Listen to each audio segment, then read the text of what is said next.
welcome to CISA's first LinkedIn Live event. We're here today to talk about the CISA Cybersecurity Performance Goals. My name is Seth Swinton. I'm a project manager for vulnerability management. I am currently the lead for the Cybersecurity Performance Goals, stakeholder engagement, and policy. On set with me, I have my boss, Tom Millar. And Tom, if you can introduce yourself. My name is Tom Millar, and I'm the branch chief for cyber resilience, also part of vulnerability management here at CISA. And we cover a variety of things, but today, as Seth mentioned, we're going to be covering the cybersecurity performance goals, one of our most important projects. Okay, and I think it would be fitting to mention that tomorrow is the last day of CISA's Critical Infrastructure Security Resilience Month. So, Tom, I would like to ask you, how could organizations leverage CPGs for resilience? Well, when we talk about resilience, we're not just talking about some of the fundamental activities in a cybersecurity program that are designed to prevent or detect a cybersecurity incident from, detect and prevent it from taking place. We're also talking about the ability to respond quickly, minimize damage, and recover safely from a cybersecurity incident if it happens to you. Because more and more what we're realizing in the advanced threats that we're facing today is that it can often not be a matter of if, but when.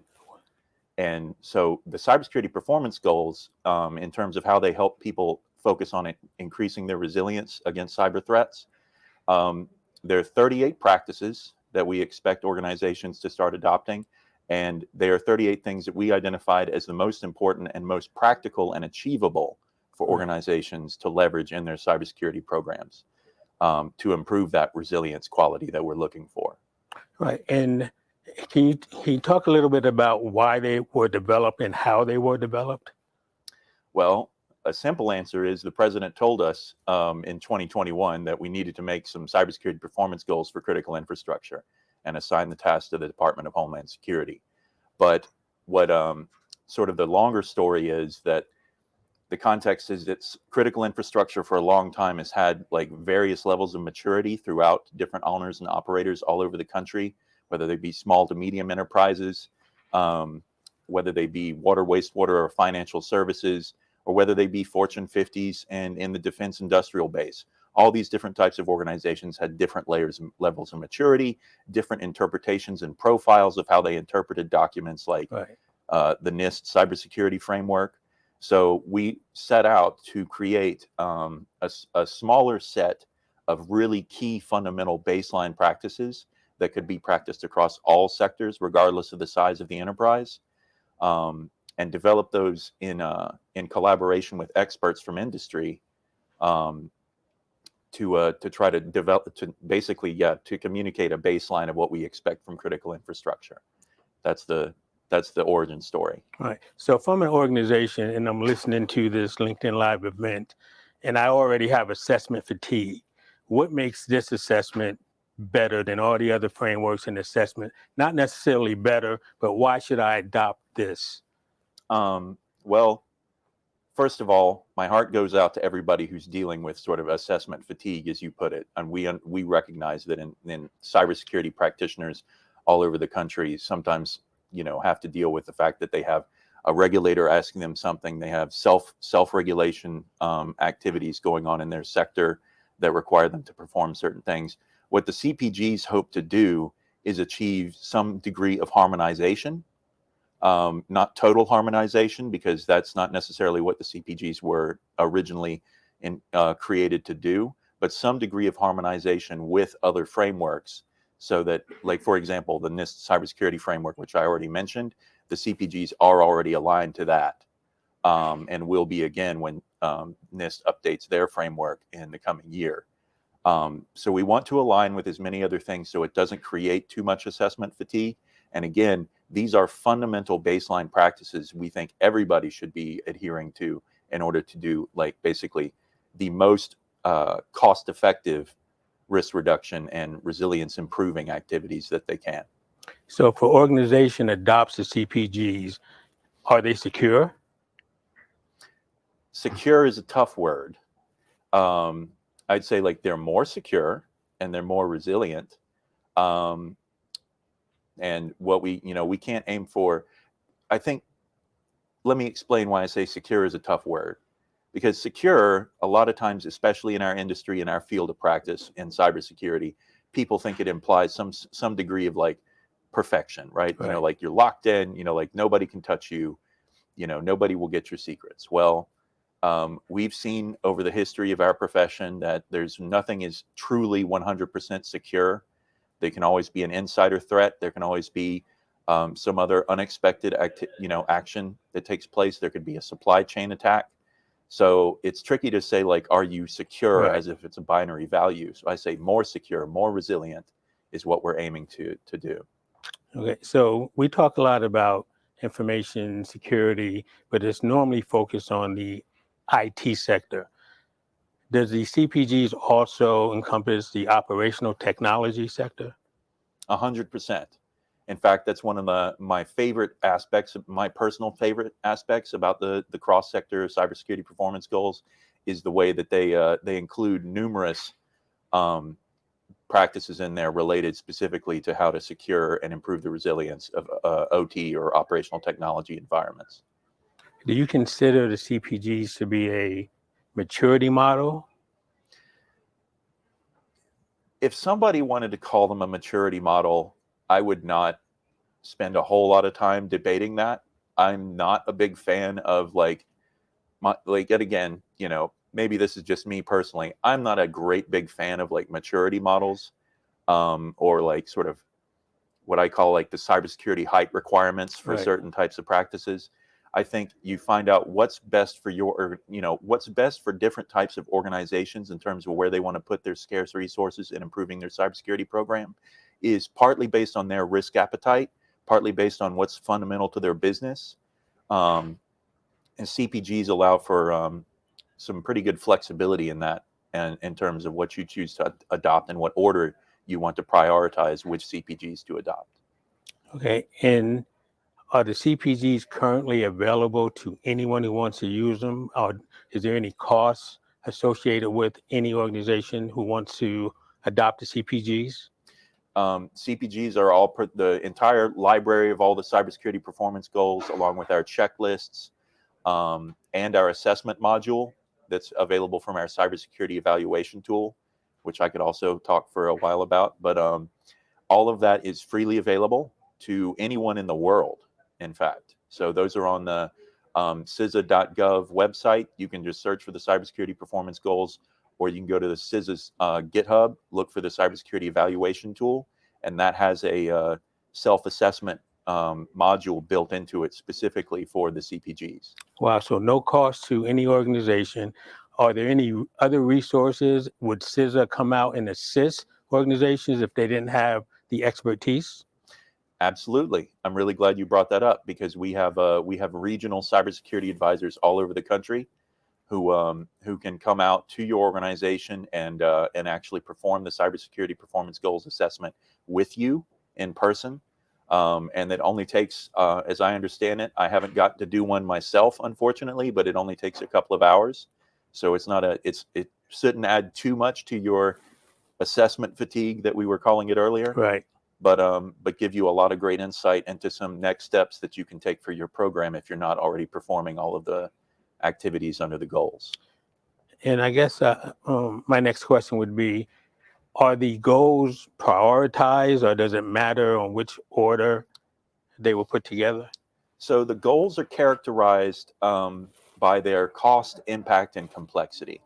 And cost is generally driven by estimates that we made with industry experts about how expensive a particular goal will be to implement. Impact is the positive impact that we think a goal can have on the security and resilience of your environment. And complexity is sort of a gauge of the resource intensiveness and that level of expertise that would be required to implement a particular goal. Right. So you can look at those characterizations of each goal. And again, I refer to the great checklist that's available on our website, actually has all this information in one place. you can look at those characterizations, and it gives you a really good idea of, like, oh, how do I prioritize my investments? Right. What do I do next on the list? And for an organization that goes through the 38 goals, and I understand they're user friendly, so they're not, they won't intimidate an organization who may not have the expertise. Is there a report that can be given to the C-suite or the CISO of an organization to show where the gaps are? This is a great one to think about. I think when you complete the module in our cybersecurity evaluation tool, you do get a report on the back as the output that you can share with your senior executives and your CISO, or even higher if you feel that's necessary. But we have not yet designed one that's specifically for senior. I should say, if you're really talking about board level personnel, Right. or something like that, we're thinking about how to communicate more of that information as part of how we evolve the program going forward. Okay. And if these are targeted for small and medium-sized businesses, can you speak to how mature organizations would benefit as well? Oh, I think all sizes and shapes of organizations could benefit from these goals. Whether you could be a nonprofit, you could be a publicly owned operator of critical infrastructure, you could be a Fortune 50 financial services. All of these practices are really solid fundamentals that we hope everybody is able to perform, and they really benefit. I would say probably the challenges mostly for the smaller and even micro organizations. 38 things is a lot of things to do in a program by itself when you're talking about staff of under 5 full-time employees dedicated to cybersecurity, for example. But again, we've given people options to help them prioritize where to invest. That's those scarce time and those scarce cycles, those scarce financial resources that they may have. And then, but then if you're a Fortune 50, these are also helpful as well, because you could go through the CPG assessment and find things that we thought we had a really, Right. top shelf program. Turns out we're not doing a couple of things we could be doing better. Right. And then you mentioned earlier that the current CPGs were drafted off the Cybersecurity Framework version 1.1. Now, with 2.0 coming out soon, is there any plan to adjust or update the current CPGs once 2.0 comes out? So when the NIST Cybersecurity Framework 2.0 is finally final and published, you're going to see a update to the CPGs that I don't think is going to have a whole lot of net new content per se, but it will have new alignments to the new NIST Cybersecurity Framework. As I understand it, the NIST Cybersecurity Framework 2.0 is adding a new function called Govern to the list of identify, prevent, protect, and recover, etc. Apologize to anybody who's a total NIST cybersecurity framework expert, and I just rattled off the wrong 5 things. But we're going to align the appropriate activities to this new govern function, and that way everybody will see how it aligns to anything else that they're, once again, trying to harmonize Right. as much as possible with other best practice standards that are out there. Yeah, and I think that the governance functional area will deal a lot with supply chain, that may not be covered under the current NIST framework. That's another thing I'm really glad we get to talk about is the supply chain aspect of the cybersecurity performance goals. There's a couple of goals in there that I'm generally pretty excited about, that are related to making sure there's supply chain controls in place, that you understand vulnerabilities that could be introduced into your own products by your supply chain providers, and that you understand that your supply chain providers have a vulnerability disclosure program, so that when a vulnerability is when they become aware of vulnerability, or vulnerability is disclosed disclosed to them in their product, that they have some way of letting you know downstream that it could be a problem with yours as well. Right. So for organizations watching this event, and I'm interested, Is there any way I can get information or training? Does CISA offer any type of training for the CPGs? There is a and this one is actually like fresh off the presses as well. We have training in conducting the CPG assessment that is, again, freely available to anyone. It's on-demand training. It's again, I think it takes about like maybe 2-3 hours of a person's time to learn how to become a cybersecurity performance goals assessor. We developed that so, one, we could train our own people in CISA to have more people able to deliver the CPG assessment, but also for everybody to take advantage of and learn how to sort of properly assess their own posture with regards to the CPGs. Nice. So before we get into the question and answering, is there anything else you would like to expound on with regards to the CPGs and why everybody should take advantage of this cost-free assessment that will help them be more resilient? I would say, I would just say, like this, the CPGs, especially if you are just starting out with a cybersecurity program for a critical infrastructure or an OT environment, or you think you have limited resources and your program is stretched thin as it is, the CPGs can be that North Star for you to help you figure out how to invest or how to spend your time, better focusing on the things that are going to make the most difference in your security and resilience. Nice. So with that, we're happy to take any questions that anyone in the audience may have. Thank you. Okay, the question is, I understand you will be developing sector-specific goals in the near future. Have you begun work on the transportation sector yet? And who would be the POC to contact to participate? This is a fantastic question.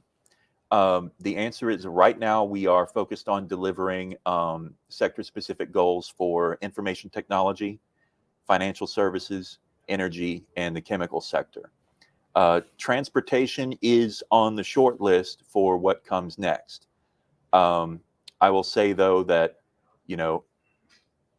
we are kind of trying to decide right now, in fact, about whether to pursue, like, do we want to go headlong into developing 16 sector, 16 plus a subsector worth of sector specific goals for all the different ground that we have to cover as an agency, or do we want to do these first 4, like I said, IT, finance, energy, and chemical, and then see how well we can promulgate those, how well they get adopted, how they do at reducing risk or improving the overall security of their sectors. And then once we have some more data on that, have some good feedback coming in, then proceed with how to develop additional sectors like transportation, especially. Right. And so I can say transportation is on the short list, but it's a matter of seeing, like, when are we going to get to that aspect of the project is still to be determined. Okay, thank you. Next question is, do the CPGs take into account collaboration within and between teams? Yes. There's one CPG in particular that is, I really like this one. It basically says that your OT security team and your IT security team should have a pizza party every once in a while. Yes, I saw that. So, or, pick your favorite, like way to, maybe you have a board game night, but whatever works for you and your teams to make sure that your OT security side and your IT security side have some better social integration, for lack of a better term, so that you have a real community within your security shop, whether they be the OT experts or the IT experts. Yeah, that's great, because oftentimes they work in silos and they don't know what each other is doing, and it can cause, confusion. Or just a lack of communication, Right. and then the next thing you know, you have an undetected problem on your hands. Okay, another question. Why shy from maturity models? You can take them as a suggestion and then define your own model. I mean, again, like, I'm not going to spend I'm not going to diss or put maturity models on blast or anything like that. I would just say, like, I have a personal like qualm sometimes about defining maturity model, because it seems to say everybody's got to follow the same on-ramp to me. And that's why I'm like saying, like, you take it as it works for you. Right.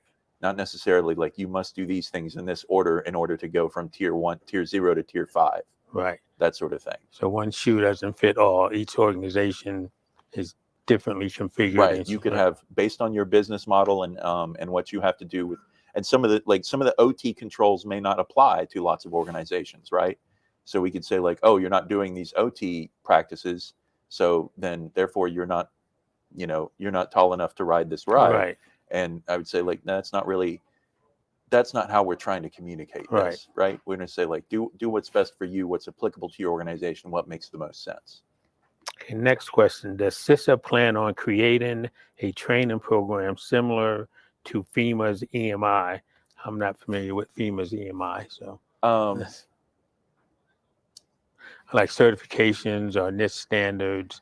So right now we don't certify anybody. You can take the training and congratulations, like you're better equipped to be an assessor.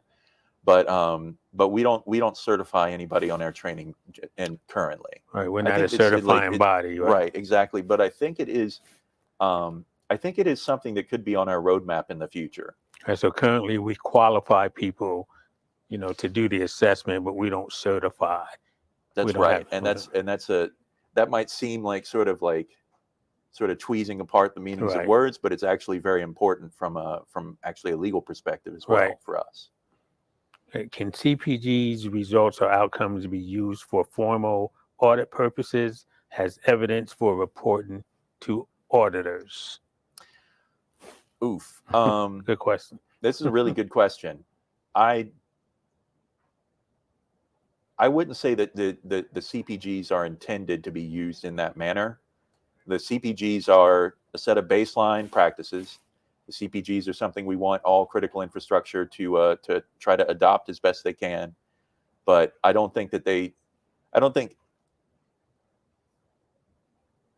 unless we see regulators pursuing CPGs in order to help with a sort of like harmonized set of cyber regulations that's called for in the National Cybersecurity Strategy, which may very well happen. But where we see that's not CISA's. Like CISA makes CPGs. Regulators decide which CPGs and how to implement those in their rulemaking processes. Right. So I think, and then that's where you get into audit and compliance regimes. So it's kind of one of those things where it's like, maybe CPGs in the future will become that for you in your sector, depending on your business and how your relationship with your regulator. But that's not our role, right? Our role is to just promulgate the best practices that we can. It may help you identify some things that can be useful, but it's not currently designed for that. And we're not, I personally enjoy not being like the boss of a major compliance regime. I just like to put out good practices. Right. Well, that's the last of the questions. We remain available for any further questions. I think in the chat you'll find our contact information for any further questions pertaining to CPGs, sector-specific goals, anything that you may come up with later. Please feel free to reach out, and we will get back to you. Speak quickly. Thank you all. Thank you for tuning in. Have a blessed and happy holiday.